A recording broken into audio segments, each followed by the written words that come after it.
ভয়ঙ্কর ঝড়ে ডুবে যাচ্ছিল একটি নৌকা। সবাই যখন আশা ছেড়ে দিল, তখন একজন সোদা ছিল। আমরা শেষ হয়ে যাচ্ছি, নৌকা ডুবে যাবে।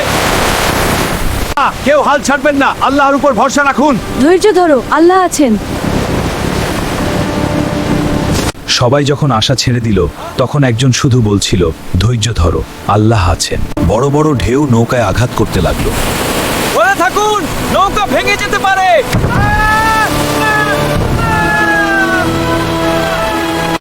হে আল্লাহ, আমার সন্তানটাকে বাঁচান, আমি সব সখ্য করব। ভাই, ভয় পাবেন না, ধৈর্য ধরুন, আল্লাহ কখনো তার বান্দাকে একা ছাড়বেন না।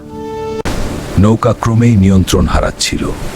আমরা আর টিকতে পারবো না, সব শেষ হয়ে যাচ্ছে।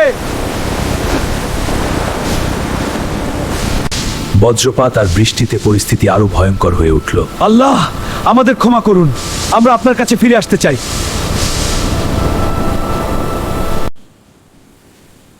হে আল্লাহ, আপনি ছাড়া আমাদের কেউ নেই, আমাদের রক্ষা করুন।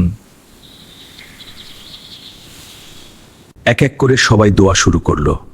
আমরা ভুল করেছি, আমাদের মাফ করুন, আমাদের বাঁচান, আমাদের বাঁচান। হঠাৎ করে ঢেউ কিছুটা কমে এলো।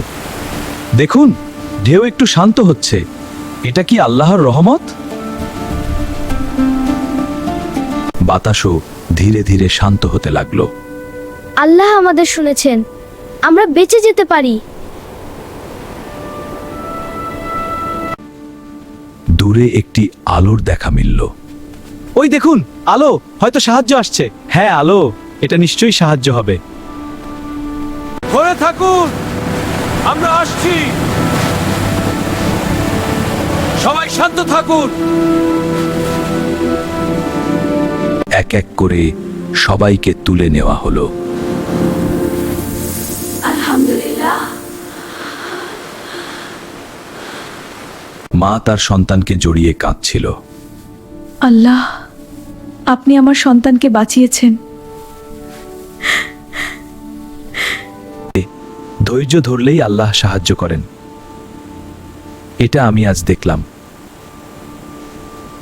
সবাই নিরাপদ জায়গায় পৌঁছালো। আমরা নতুন জীবন পেয়েছি। আল্লাহ আমাদের বাঁচিয়েছেন। ঝড় থেমে গেছে, চারপাশে শান্তি। এই শান্তিটা শুধু আল্লাহই দিতে পারেন নবে।